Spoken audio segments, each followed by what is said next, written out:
আজকে আমি আপনাদের সাথে নতুন আরেকটি রেসিপি শেয়ার করব কিভাবে শর্টকাটে ফ্রেঞ্চ ফ্রাই বানাতে পারবেন। চলুন যাওয়া যাক মূল ভিডিওতে। এইখানে আমি কিছু মিডিয়াম সাইজের আলু নিয়ে নিয়েছি।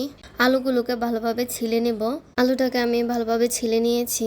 আলুটাকে লম্বা লম্বি ভাবে আমি কেটে নেব। আপনারা দেখতে পাচ্ছেন আমি কিভাবে আলুটাকে কেটে নিয়েছি। আপনারাও সেরকম ভাবে আলুটাকে কেটে নেবেন ফ্রেঞ্চ ফ্রাইয়ের জন্য।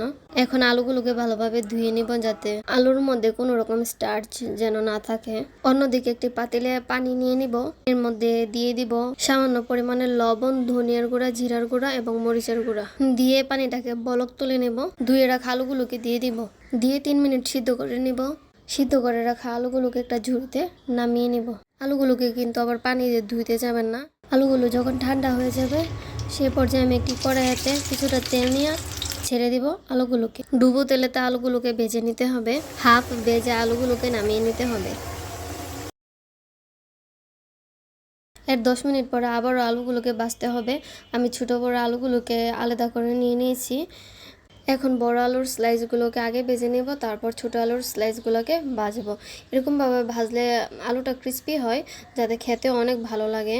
আলুটা যখন ব্রাউন কালার হয়ে আসবে সে পর্যায়ে আমি আলুগুলোকে নামিয়ে নিব। ফ্রেঞ্চ ফ্রাইগুলো মাখানোর জন্য আমাদের 2টা মশলার প্রয়োজন হয়, ম্যাজিক মশলা এবং বিট লবণ। এই 2টা মশলা দিয়ে ভালোভাবে ফ্রেঞ্চ ফ্রাইগুলোকে মাখিয়ে নিব। আমার ফ্রেঞ্চ ফ্রাইটা এখন তৈরি হয়ে গেছে। আপনারা সার্ভ করতে পারেন টমেটো সস বা চিলি সসের সাথে। খেতে অসাধারণ লাগে এবং ক্রিস্পি হয়। আপনারা বাসায় ট্রাই করে দেখতে পারেন। আরও নতুন নতুন ভিডিও পেতে আমার পেজটাকে ফলো, লাইক, কমেন্ট এবং শেয়ার করে দিবেন।